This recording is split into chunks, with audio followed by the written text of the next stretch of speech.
transmission. Weapons hot. Welcome to the foxhole.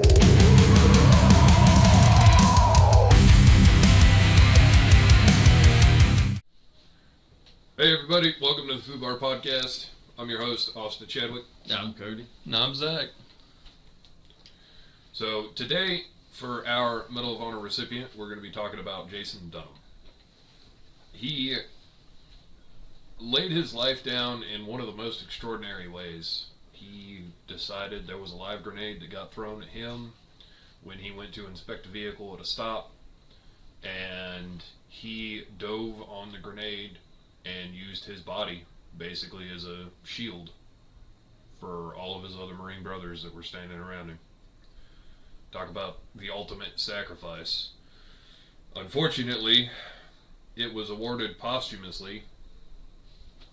Dunham perished 8 days after the event occurred. That really is sad. That's sad. It's that he had to do that. Yeah. I mean, if you want to talk about ultimate sacrifice, Absolutely. you know, that's basically the epitome of it. There was zero chance he was escaping from that. He knew that as soon as he dove on that grenade. It was over for him. There are people that have survived it, but I mean, it's not common. like the World War II ones I can think of, with like some of the Japanese ones that were mainly like duds. They didn't go off properly, so those guys could survive them. But like talking modern stuff like that, I mean, It was an insurgent grenade too, right? So it could have been packed whatever with they got whatever, their hands yeah, on. filler out of an RPG or something. My suspicion is it was more than likely Russian. It probably was. Or, F1 yeah, grenade, Russian that's capture. what on those. With this little stick It was on the top. Yeah, F1 grenades. Pineapple shaped-ish ones. Mm-hmm. That's awful. But, I mean, that's honestly how, and I hate to say it, that's how most modern ones end up in. Yeah. It's unfortunate, and we definitely grieve his loss, but at the same time, he saved quite a few of his Marines by doing that. Probably did it without hesitation too. He did, Because absolutely. there's no time. No, there would have been no time as soon as you noticed it hit the ground. I mean, you get a friggin' betting game at that point. Do you pick it up and try and throw it away, or do you just dive on it? How long was it cooked before it was tossed? Mm-hmm. So time-wise, there ain't no telling. And I don't know what the fuse times are for Russian nades. I know that Most American of them are 5 seconds, but and it usually they got goes a lot off of them 3. that are 3 now. Yeah. The general rule of thumb for us was it's a 5-second fuse, but it's 3 seconds. Well, where was it? It was in Iraq, right? This is Yeah. I don't think. I saw it, but I don't know how to. But like Parabola? Parabola? I mean, it's somewhere over there. I can't pronounce their crazy names. But I was watching one of the documentaries for Fallujah, and one of the Marines that was talking in the documentary, he was saying that his cargo pockets would be loaded with grenades. Like they would go out extremely heavy, and by the end of the day, they would be light as a feather because they had so much ammunition on them and so many grenades, where they had to clear all those houses through Fallujah. Yeah. That's wild. That's wild. That is a crazy thought, especially if you consider how much weight is standardly carried through the years by the military, at least the U.S. military. Every time we lighten something up, we add to it. So the standard weight is 90 some odd pounds worth of gear. Yeah. Depends on the mission. Yeah. It But depends on your role. that's standard. That doesn't include extra ammunition or anything like that. So you load yourself down with ammunition and full pockets of grenades, you're probably going up to 110, 120 pounds worth of gear. So that's a lot of weight if you think about it. They were showing pictures of like some of the Marines that were out there when they got there, and they were like skinny, like their necks would be like rails and stuff. And then you'd see them at the end of their tour, and their necks would be like swollen, like huge, because of all the gear they'd get out there and get jacked just because of all that gear they had to hump through Fallujah. It's crazy. One of our drill instructors was in the Battle of Fallujah, and I'm pretty sure at the time he was a sergeant by the name of Ponce, and he was a big motherfucker. Out of everybody I've met to this day, that man put a little bit of fear of God in you. He was a very big man. And one of the things that he talked about was going into Fallujah and how many went in and how many came out. It was a fraction of his group that came out. I don't remember if it was the platoon that he gave us the numbers for or what, but I know that it was less than half that ended up coming out of it. Like, they'd be out there kind of just chilling for a minute, and then these two or three Marines would see a suspicious movement in one building, and without saying anything, they would just go to this house, and they kick the door in, and it's a staircase building, and grenades just started dropping from the top, and they're boom, boom, boom, boom. 2 Marines died just like that. I mean, it's constant going. There is something that the Marine Corps used during that battle that gave them an edge. I mean, you watch any documentary about that stuff and you'll see them talk about it, called keyholing, where Marines would blow holes in walls to get shots out on the insurgents from angles that they weren't anticipating. So, in terms of a win to loss, and I don't even want to call it a win to loss ratio, in terms of KD ratio, and I know that's disrespectful to say, but it was definitely not 1-to-1. We were fucking nailing them bastards. Yeah. But, we didn't technically win. We cleared it. But they took it right back. They went right back into it as soon as we left. We might have cleared it, but we also ended up basically having a ceasefire over it. And we left Fallujah alone at that point. My understanding, they were pulling insurgents from everywhere. Yeah, people that weren't even locals. Mm-hmm. Come fight. Mm-hmm. But that's how it always was, dealing with anything over there. Iraq, Afghanistan, a lot of the people that we were fighting weren't local. A lot of them come from Pakistan or something like that. A lot of them came from local surrounding nations. I think some. A ton of them were just volunteers. There were, if you look back historically, a lot of people that came from the U.S. to fight with the Taliban. A lot of them. That's actually sad. He's right about that. I have watched something about. There is a lot of people that are Americans that fought with Al Qaeda or Taliban, or that served over there, and then when they came back, they were like, you know what? I'm join Taliban. It's sad. Yeah. I didn't know about any of that. I figured maybe a one-off thing, like the couple guys that went off to North Korea or something, but fucking Taliban, really? Yeah. And it also wasn't a shock to see the numbers of U.S. that ended up going over and joining the Russians in the Ukraine war.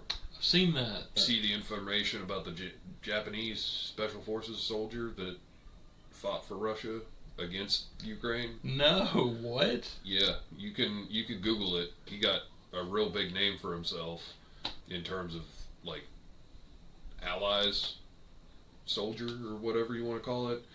And when he left and went over there, he actually has a dialogue where he talks about why he went over and did that versus joining what we would have, as the Allies, considered the good guys. But that's another point of contention and probably a hot topic. I don't think anybody is the good or bad guy over there right now. No, it's just war. Ukraine's bad and Russia's bad.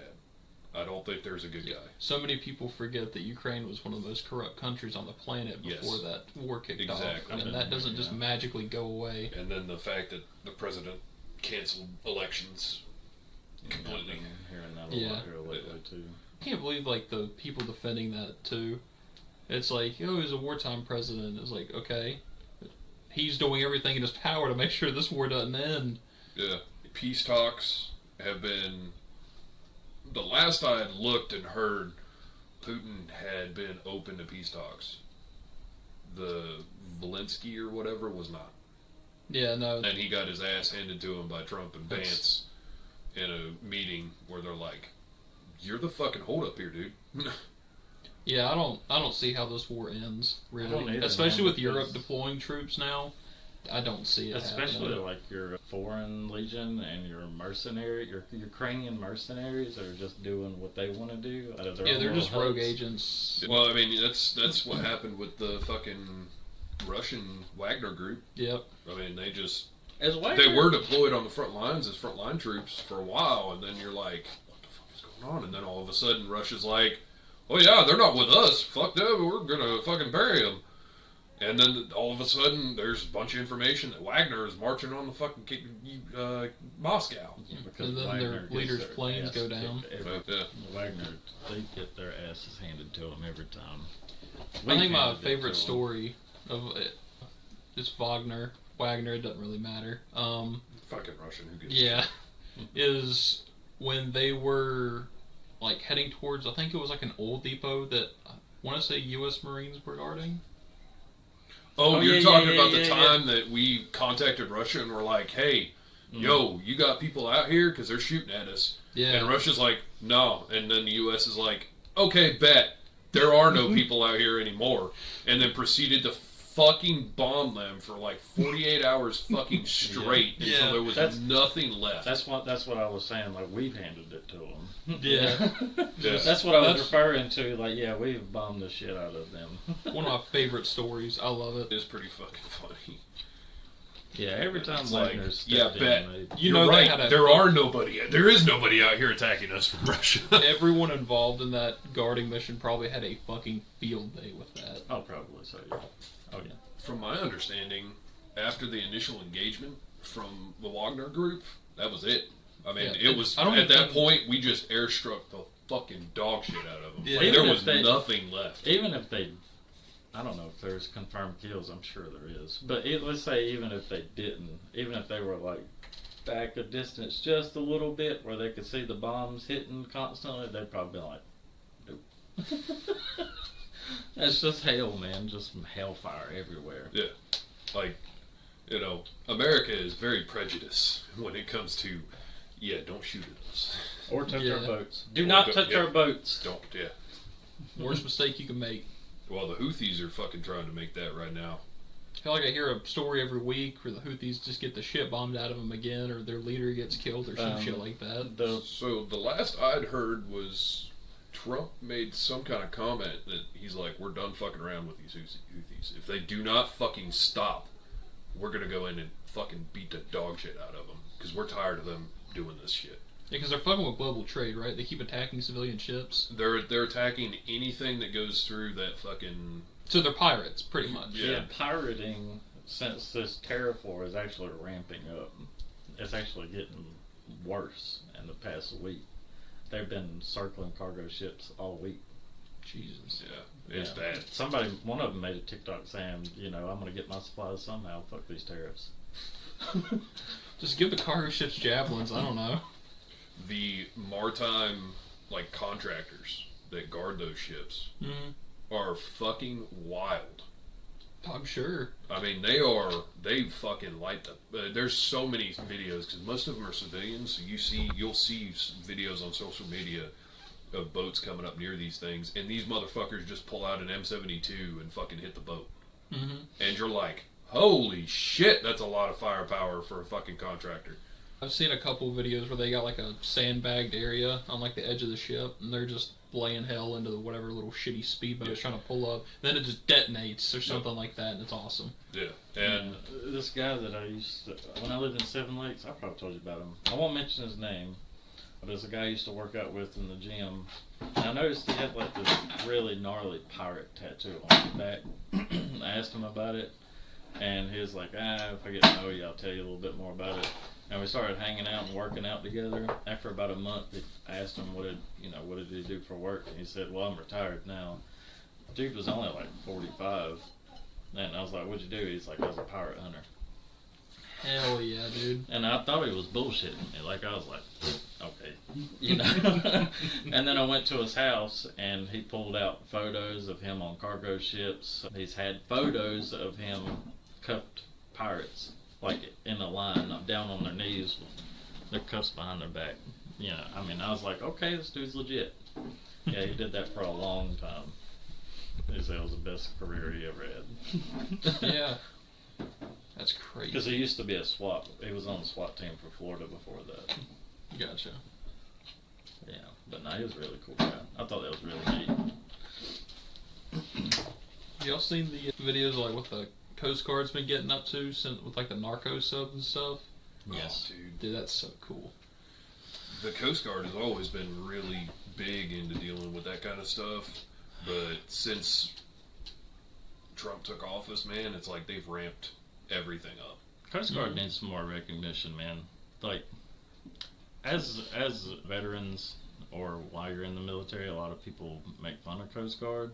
But some veterans will say Coast Guard is not military. It is. I'm here to tell you it is. And my buddy Brian was a Coast Guard, National Guard. The Coast Guard, this is at least how I see it.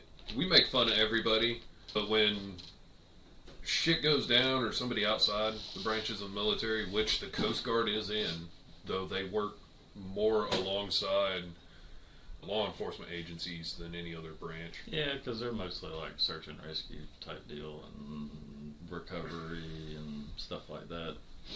Have y'all seen videos of their, like, training missions, though? Yeah.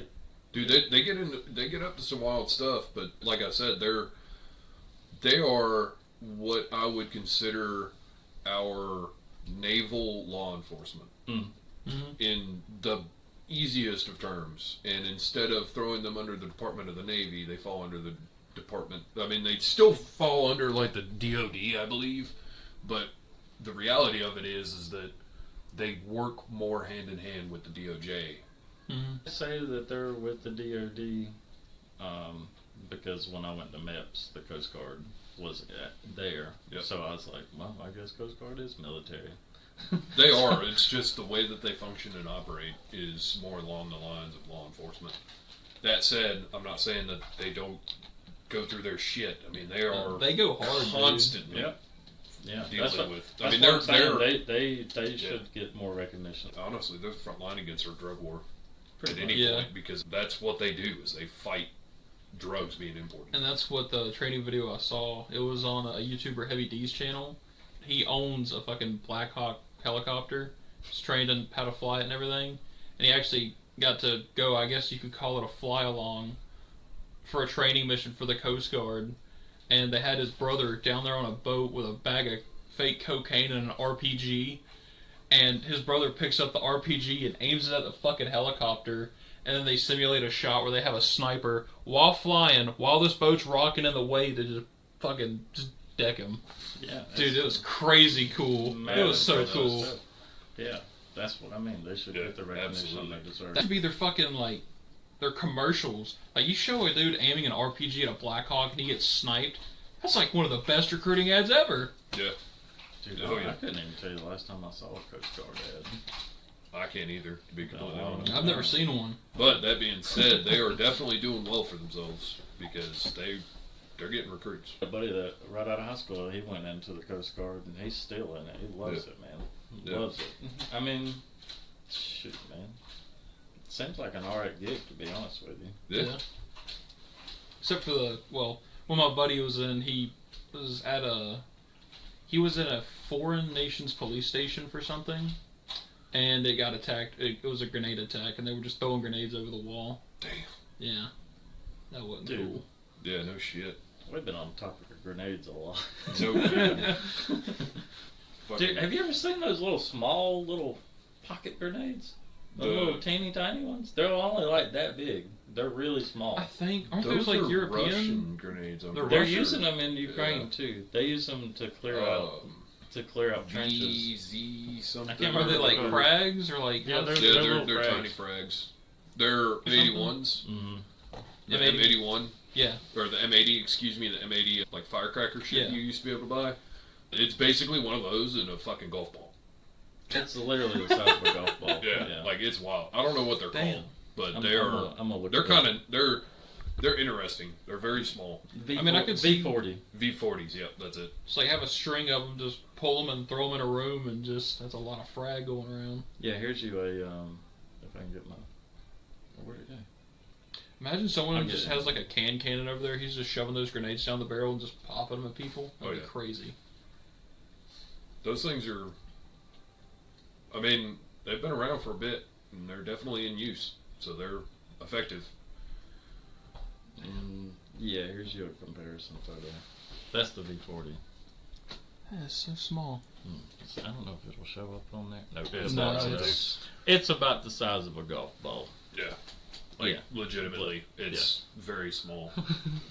It's so teeny. I'd Yeah. love to have like a little deactivated one. It'd be cool. Speaking of which, I wanted to bring this up earlier when we were talking about Russia. So, a Russian guy that I had been buying stuff from before the war, I had bought like military surplus, like deactivated RPGs and stuff. I figured, when the war kicked off, that selling's probably going to stop, because how is he going to get his hands on surplus? Well, he got drafted, and I figured, he's probably going to die. Yeah. I checked his Facebook account like a couple weeks ago. He's not only still alive, he's still fighting. Damn. Yeah. Wait, what? He got drafted to what? In the war against, like, he was a Russian, drafted to fight against Ukraine. Mm-hmm. And not only is he still fighting, he's still selling shit on Facebook Marketplace. It's like, dude, I doubt any of this would get through, but like, damn, he's definitely got a way to get surplus now. He's just picking shit up off the field and selling it. Like, dude's selling like full camo kits, both sides. He's got med pouches. He's still, I think, got some RPGs for sale. Wow. Like the Fire and Forget ones. Yeah. Crazy. Yeah. So, we'll go into a little bit of a turning break at this point. We're going to move on to our barrel twist rate talk. Something that is very important when you are looking into building your own firearm, or you're looking to find out what grainage bullet is going to work best in whatever firearm you currently have. Now, let's first go ahead and talk about what a twist rate actually is. Your barrel twist rate, you'll probably see like 1 in 12 or 1 in 7 is two of the most common that I can think of right off the top of my head. And basically what that means is that the barrel rotates once for every 12 inches or 7 inches of barrel, right? This can be good and bad when deciding the length of your barrel. The shorter the barrel, you need to make sure the twist rate actually gets a full rotation in, otherwise you can have some serious problems with the bullet, which is something that a lot of people don't think about when they're designing this stuff. So it's important to go ahead and check off a list when you're designing your barrel, especially when it comes to twist rate. Mm-hmm. That actually just gave me an idea that I thought about. With twist rate, if we're talking like PCC stuff, a lot of, let's just take an Uzi for example. I don't know what the standard twist rates on those are, but like take what I did where the barrel was originally 16 inches before I converted it to an SBR. I chopped that barrel from 16 to 9 or 10, but I don't actually know what the twist rate is it? But it shoots great. That would be precision. an interesting thought process. With it being 9mm, I think 9mm have a standard twist rate to them. I'm not too well versed on like PCC. That's a very quick look up if you want to continue on, and I'll circle back towards that. So the reason twist rate matters, well, for one, is bullet stability, keeping that bullet rotating on its target path through flight, and you have understabilization and overstabilization. So, what grain did you generally use for that? I've been shooting mainly at 124. Okay, so 124 grain. Standardly, 9mm barrels are typically 1 in 10. Mm-hmm. Gotcha. And if you're not experiencing any problems with it and it's shooting great, then you've got a good twist rate. Yeah. And you want it to have a full rotation, at least one full good rotation. Which is something that you run into a problem of when you get into lighter bullets in a shorter barrel. which is why 5.56 doesn't necessarily have good ballistics out of a shorter barrel, because it needs a faster, longer barrel, or a faster twist rate on a longer barrel. Obviously, the military doesn't give a fuck about that, because they do a 1 in 7 twist, and we'll talk about that a little bit later. It's designed to shoot well in any environment. Yeah. Any military firearm is way overgassed. It's just gassed to the point where even if it's dirty, it'll still function. And usually head spacing is the same to make sure it functions. Like a M4 head spacing, I can imagine, is out just like all of the military surplus you can buy. Head spacing is not correct as per SAMI spec. It's always bigger. Especially on World War II surplus firearms. It is always bigger than SAMI spec. And that's not necessarily a problem. It can be if you want to be a stickler about it. But, I mean, if that was the case, you'd have to, as soon as you get a gun, whether it's good or not, you'd have to alter the headspace. Because, I mean, Enfields are a great example of this. They are out of spec because the spec for them is bigger than SAMI spec and the European. I forget what the hell their fucking SAMI alternative is over there. But it's out of spec even for them. But that's the spec that the Enfield was built to, and there's nothing wrong with it being what it is. On the myth of bullet weight. Oh, bullet weight versus length. Yep. So, you talk to people that are somewhat into doing this stuff, or just listening to myths, or they're just listening to their gunsmith. And I've seen a lot of gunsmiths get this wrong too. People will talk about how bullet weight is the most important factor, whereas if you put it into a calculator and you change bullet weight, it doesn't actually change the stability anywhere near as much as bullet length does. Bullet length is like 5 times the amount of change as bullet weight in terms of stability. I actually have a bit of a story on this one. So, I built a Air Precision Solus in 220 Swift. I can't remember the exact twist rate right now, but I think it was probably like 112 or something. The guy I built it for only hunts, and he was very adamant about this, that he only wanted to use 65 grain bullets on this. Nosler 65 grain. I don't even think you can buy the ammunition anymore. I have like a box with bullet tips. That's all I've seen since. Yep. I plugged it into a calculator, and it overstabilizes and just completely goes to shit past 100 yards. And he only hunts at 100 yards.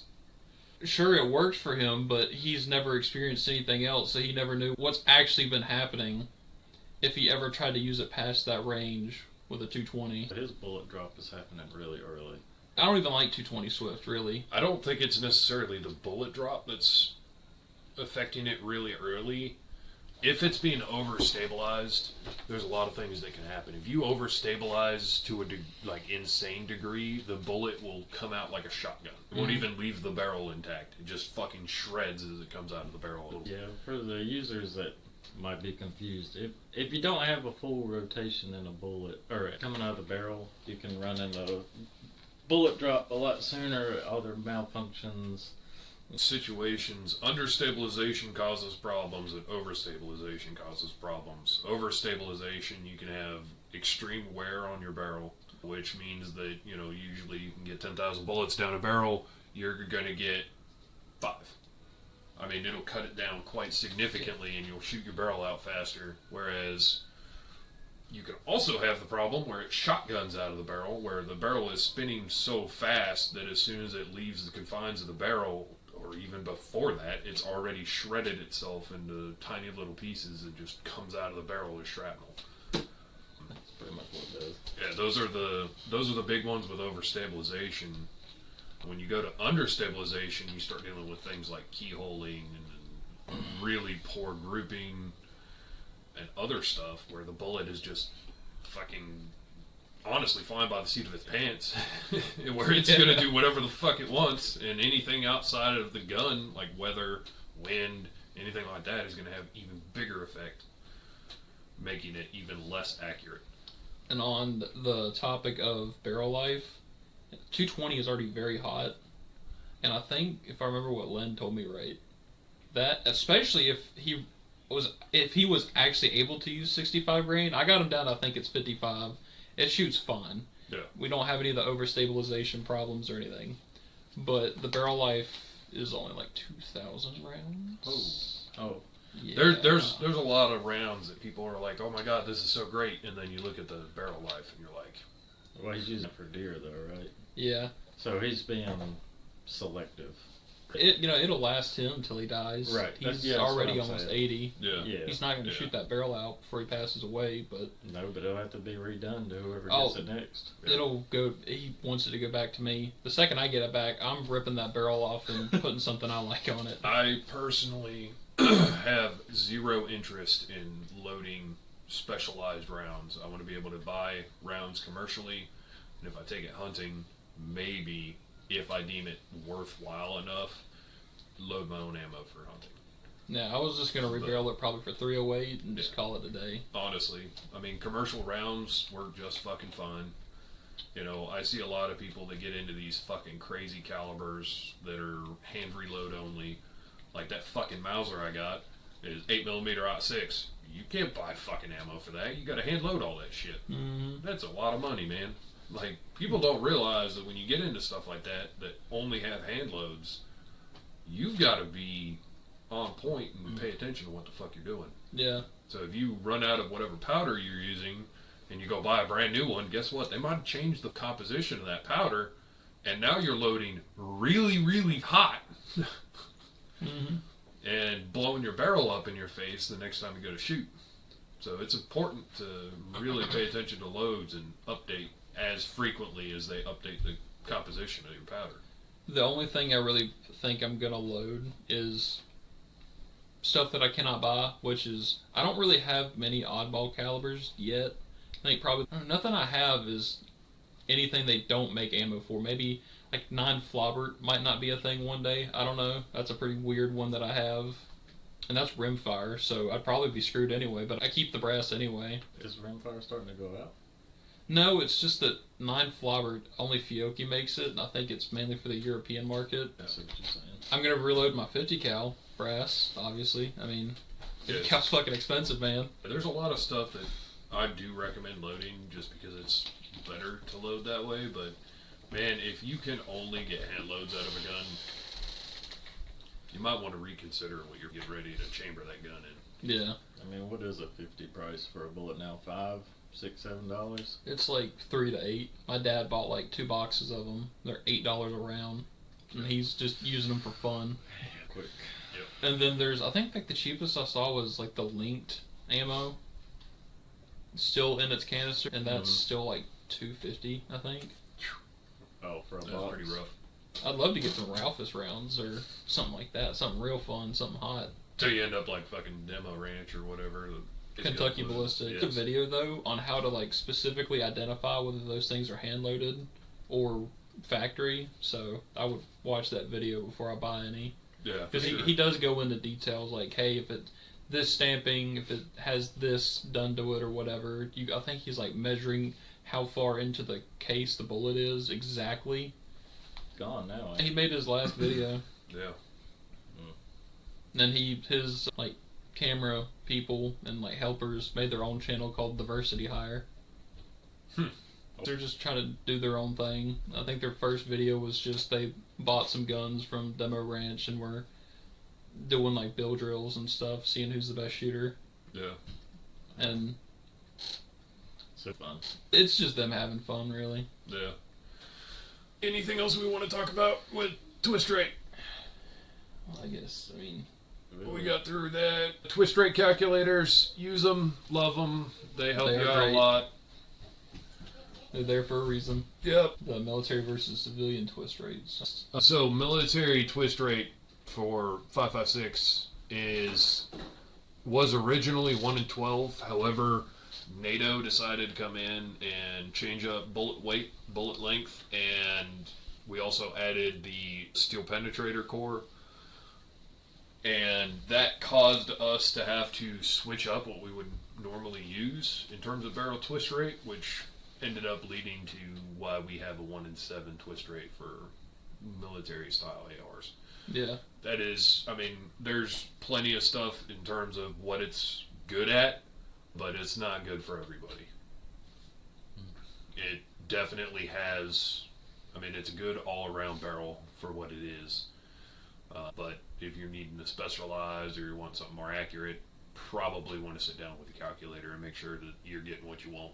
If you're not using the heavy, whatever it is, 62 grains like the M855 and 5.6, and then 69 on SMKs and 77 OTM. if you're not using the heavy weights, you probably want to make sure that you're using a calculator, because lighter weight 55 grain jacket, whatnot, are going to act a little strange in a 1 in 7. But name of the game. That's about it for twist rate, ain't it? Yeah, that's about it for twist rate. Closing off our major topics, we'll talk about a gun auction that we went to recently. The goods, the bads, the ugly, and the fuck yous. There's a lot of fuck yous at that auction, man. It was pretty bad. And I'm sure it's like that anywhere in this country. According to the TikTok I made, a lot of people were saying that it's pretty bad. Making that point. Auctions, especially like estate sale auctions, are a magical fucking place because 90% of the time, the people around you do not know what's going on. They had a passing glance at the gun they're going to bid on. They don't know a damn thing about it, like actual condition. They may know like what the model number is, and that's about as far as it goes.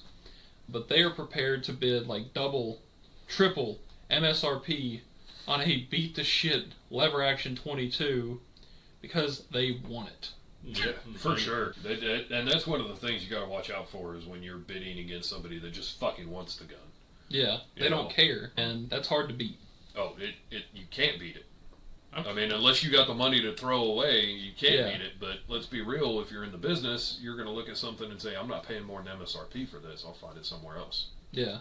And there are good deals because, for sure. At least like for the one we went to, I'd say we got lucky with the Millsirp area because everyone burned through their money at like the very start on those stupid fucking, what were they? Remington 22s, 67 67 A22s. Yeah. They were paying fucking like 8 or 9. Yeah, it was. There was more than 9, dude. There was like 25 of them. It was like they'd sell one gun. All right, here's another 67. They'd sell another gun. Here's another 67. Here's a lever action 22. Here's 3 more 67. Dude, it was so bad. I wonder, was that just off that one guy? Yeah. I know there's niche collectors. Like, I know another guy who only collects those old Kimber 22 bolt actions or whatever they are. He has like 13 of them. Jesus. It's like, okay, well, whatever. You do you, man. To each their own. But when you die and I show up to your estate sale and I see 25 of the same fucking gun, I'm going to bully you. You know, the other thing was when we got to the Millsirp stuff, it would get down to a price that I was willing to bid on, and then I would bid on it. It probably could have gone down to $0 and nobody would have bid on the damn thing, but as soon as I bid on it, all of a sudden other people wanted to bid on it. Yeah. Every fucking time. I swear some of those people are there just to... Yeah, just to to piss people up. Yeah. Yeah. They don't care. They just want to... They have nothing better to do. Exactly. Part of me wonders if some of them were with the fucking auctioneer. I wouldn't be surprised. And they are do bidding that, stuff. but I'm sure there Well, are they don't have auctioneers out buyer's there premium, so yeah, it wouldn't surprise me if they have somebody that kind of chills around in the crowd. I go to that guy's auctions a lot. Mm-hmm. Even like back in the day. He's been around for a while. Yeah. So I would hope he doesn't do that because he seems like a good guy. Well, it was the same auction we went to when I picked up the Enfield. Mm-hmm. You picked up the Arasaka. Yep. Just a whole fucking different crowd of people, man. Yeah. And another thing is there are so many people that show up to that auction, but only about half of those people were actually there bidding. That was another thing I noticed, was the amount of people that showed up that weren't bidding. That happens at a lot of auctions. Like everyone I've been to. Yeah, well, you gotta think some of those people might be actually looking for a specific thing, you know. They could, maybe the specific thing they wanted, I don't know. But yeah, I see like a lot of like more elderly people. They'll just sit up like their own chairs and they'll just sit there. They don't even bother going up to look through the line. They just hang out. Yep. You know, that's kind of how it was at like the flea market. You just have a bunch of old people wandering around just wanting to talk. He's like, I get it, you know. Oh yeah. As long as you don't bid up on something I want, I don't give a shit. Yeah. But I got like really lucky with the Mauser and the Enfield that I won because there was that initial burnout. Then we get to the Milsurp, which again the auction company has not labeled properly because the Enfield was just a serial number and England. That was it. Yeah. Oh, you got the USA made. Mm-hmm. Yeah, I got the US marked, Fucking number 4 mark. I kind of wanted to get that, and I didn't bid on it because you were bidding on it. That was the case.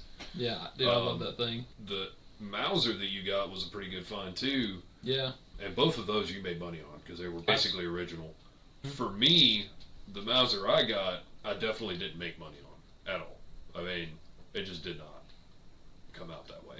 It pisses me off a lot because I don't know if I told you this, but the pre-war Mausers, especially standard models, I found one that sold for $2,500. Yeah. And they butchered it so bad when they sporterized it that it's worth nothing now. The barreled one? No. Okay. But they don't have the sights. They welded sights on there. And it's chambered 8mm on 6.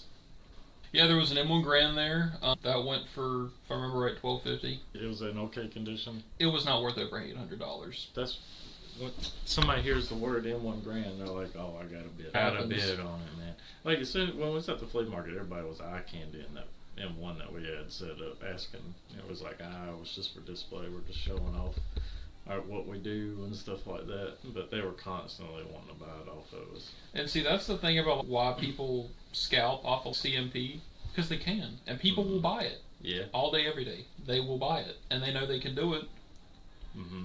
Did you say they sell handguns? They have any handguns? They had handguns, and they were all at the very last. I did not stick around for those though, because I had already blown through my money on those 2 rifles I bought, which I still think, $425 for a 1908 Mauser that has been, it's got the Brazilian crest mark on it. Bore's good. I disassembled it yesterday. There was no rust on that damn barrel. It's great. Not even pitting. It was like that's awesome. really clean. Yeah. So I cleaned it up. Only the butt plate was bad, and there's like a little bit of a chip under the butt plate, but it's covered, so it doesn't bother me none. And it came with a bayonet. Oh, really? There's a bayonet on it when I bought it. Pop on, or is it a flip out? Pop on with Okay. it had the sheath on it. Nice. Got that for $425, dude. I mean, did they sell knives there too at the auction? Did he have knives? There were some, but they were like $10 pocket knives that someone bid to $20 on. Like I pulled up the exact bottle of knife when they pulled it out in like 20 seconds. Like, oh, this is a $10 Chinese knife, and then it's just like, do you people not have cell phones? Like, what is going on here? Because the guy that bought them wasn't even old. He was like 30. Wow. But you got to see everything before it happened. Oh right? yeah, dude. I was Before like almost an hour and a half early to really look through those guns, and I forgot my damn light again, which Austin brought his, so it was all good. But yeah, we were checking boards. I was checking, like conditions of everything, taking peeks at stuff, just really checking parts and all that. I think a lot of other gunsmiths there too doing the same thing. Not a single other person checked a bore on those guns. Really. Wow. Yeah. So that's where I say it was like, if you know what you're looking at, you can get good deals at these, because these people don't know what the fuck's going on. Now, that's not to say for everybody listening that you're going to get the same luck, because who knows? Yeah. Alright, so those case knives that you guys have been talking about and the ridiculous prices, I went up to Randolph Guns and Ammo, talked to one of my buddies that works there. They're getting ready to start going to case knife showroom. Really? So they're high-end knives for sure. But I saw a lot of the knives that were going at the auction. Dude, they were going up to like $100, $150 for each case knife. Most of the knives there did not go over $100, and I saw every model that was sold at auction. Do you remember those fucking orange-handled Chinese knives that went for $15? And they're like Ozark. Yeah, knives. Ozark knives. Dude, people that are really, really into knives,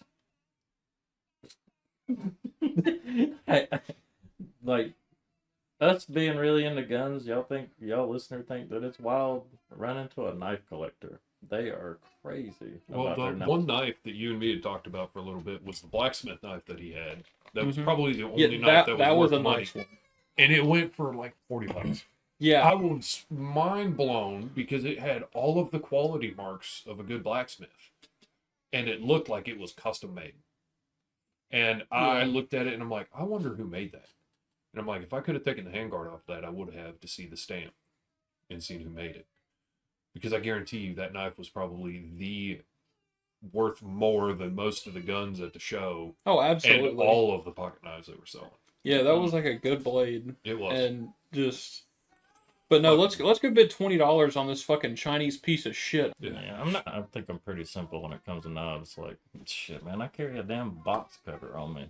But it's either a fixed blade, a Kershaw, or a K-bar. Those are my favorites. That's it. I don't get much more wilder than that. I like OTFs as like a pocket thing just because I just think they're cool. That's about as far as that goes. And then for like, I mainly like fixed blades, like Bowie knives. And also like machetes and swords. Yeah. I do like machetes. Machetes are cool. Machetes are pretty neat. The only reason I like them though is because of Jason Voorhees. A big Jason Voorhees Oh, fan. of course. Fair enough.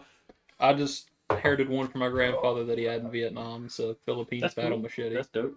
Ammo. Yeah, the ammo at that auction, if y'all think that the gun prices were stupid. Oh, God, dude. Ammo prices. They were bidding per box, what, $10, $15 above MSRP for ammo that had been sat in a basement and looked like it had been exposed to moisture. It looked like someone had pushed it into a puddle before selling it. Like all the boxes were like that crinkly where they dry out from the moisture. Mm-hmm. Yep. Now, not all of the 22 went for this, but at one point the 22 was getting up to $40 for a 500 thing box of this crusty ass fucking 22. And it's just, you can go to a gun store and buy it or less Oh yeah, for sure. in better condition. Oh yeah. But it just doesn't make sense.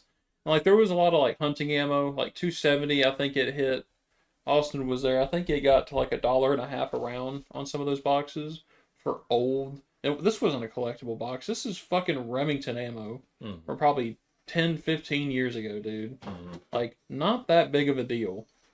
But that 270 was just, yeah. There was one ammo that I remember going for a fair price, and it was the 243 WSSM, Winchester Super Short. Because they don't make that shit no more. Yeah, I was about to say that. Like you can go on right? Ammo Seek. They have two guys hand loading it. $54 a box. And I think it went for $57 for original ammo. That's fair. I get that. Because you're not getting it any other way. Fucking killed me was every time we turn around, they're back to 270. Or back to WSFSM or whatever. Yeah, 5 or 6. It was actually a good bit. Yeah. 22, 270, and 243. It kept going back and forth. Like they wouldn't actually just pull all of the ammo out and go ahead and auction it right there. But what didn't make sense is the fact that it was choice, right? Yeah. So you could have taken it all, but the guy didn't. Yep. But then it was like, all right, we got a backup bidder. Can our backup bidder come up? Yeah. And then he didn't come up. That's What the ridiculous. Yeah. That was the reason that I said what I said earlier about them possibly having somebody in the crowd bidding higher on stuff. If that is working, because this is I ridiculous. mean, that's been a known thing. There was somebody out there doing that. Yeah. So now that we're off the topic of auctions and the idea of being able to get a good deal on stuff, stay away from anything that's specifically a gun auction. I'll go to estate sales that have guns, but I'm never going to a specific gun auction again.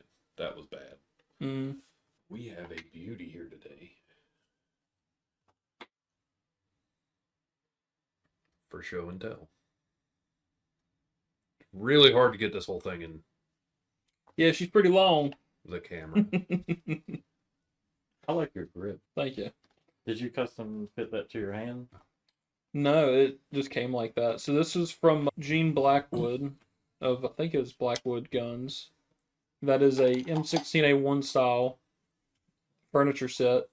That is a Brownells A1 style upper with a Bad Attitude Company lower that has all of the markings of the NCR service rifle from Fallout New Vegas. It actually has the markings. Just go in a little bit more. There you go. Yep. the exact same ones. This is pretty close to the one from New Vegas. I did take a couple liberties just for comfort. That New Vegas AR doesn't actually exist. Yeah, the damn metal spike. Yeah. It looks really heavy, but it's not. Yeah, it's pretty comfortable. Without the Use. suppressor, like even with it, it's not bad, but the suppressor does add a good bit of weight. All focused at the very tip of the barrel, which kind of feels rough. But, I mean, even outside of that, it feels pretty decent. I mean, that said, I wouldn't want to be in a firefight holding this fucker up for very long. But Yep. it's a beautiful gun. That is, I don't remember the brand name because I just bought it off of a guy in class. It doesn't actually have a brand name on it, which is kind of funny. The brand name sounded German. I doubt it's actually German though. So it is really strange because there is no brand name on here. But it's pretty cool when I got the scope for like $100. I still like the sight. Yeah. It reminds me of the Insurgencies. look behind you. There's like a little range card name on the card. What is the brand? Weaver? Reminds me of Weaver scopes. Yeah. That's what it reminds me of. And you actually have range adjustments, which is nice. You know, I play a lot of Insurgency, and I use the M16, and that's the sight that I put on it every time. I like that sight. It's nice. I did put a Lantac bolt in that thing. So it's a very great shooter. Mil-spec trigger, really, that I just kind of gave a bit of tuning to. Some stoning in the right spots. Not having the dust cover is kind of neat too. Yeah, That is interesting. I just like the vibes of it as is, and I feel like, you know what? If it was in Vegas, they'd probably lose that fucking dust cover, so I just left it off. Yeah. Hell yeah. It's a nice And piece. then- Pretty fun. The whole point of the suppressor, which is one I made myself, I did do a Form 1, I manufactured that. Yep. I just love the homemade look of it. I felt like that really added to the New Vegas vibes for this gun. You can see I like the Yeah, you can see all of the machine marks and Yeah. welding marks and all kinds of stuff on here. it just looks like That's a little bit too close. There you go. apocalyptic style, ready to go. Yeah, you can see the burn marks in the metal, all the machining marks, the busts, the scratches. I mean, it fits the vibe. And I know for a fact, I mean, we did refinishing there for at least the MSRP side of stuff, and I know that you can make stuff. This just fits the build so much better. Yeah, I did have to do a lot on like the back end. So welding up suppressors is just not the greatest way to go about it, because when you have that threaded portion there, the heat just from welding it can absolutely not only fuck with your threads, but if it moves at all while welding, that can fuck everything up, which it slightly did with that gun. I had to put it back in the lathe and recut the face where the threads were, so that it would shoulder up properly, and I had to slowly bore it out 4 more drill sizes up. Like it's almost a fucking 9mm inside on one end, and that's just because of the weld fucking with it. Like you gotta have it like all these other companies do now, where it's threaded portions that all go together. That's the best way to do it, dude. It's either monocore, where you don't have to do any sort of welding, or fucking threading ends and putting them together. Yeah. I experienced that firsthand working on the number 1 Mark III Enfield that I restored. We had to weld the hole in the receiver from it being decommissioned in order to recommission the firearm. Mm-hmm. And that fucked the threads inside. Not bad, but it definitely caused them to grind quite a bit, so I had to work that in by hand. That took 3 days of me sitting there putting the barrel on and unscrewing it and screwing it back on. Gotcha. Yeah, that's my whole show and tell piece. Yeah, I like it. Beautiful, baby. All right. Yeah, I think we're good. Y'all, stay vigilant. Oh, I forgot. I just completely blanked me. Oh my god. All right. I'm gonna have to put this. You know on what? set right We're not gonna do this today. You break it, we build it, you lose it.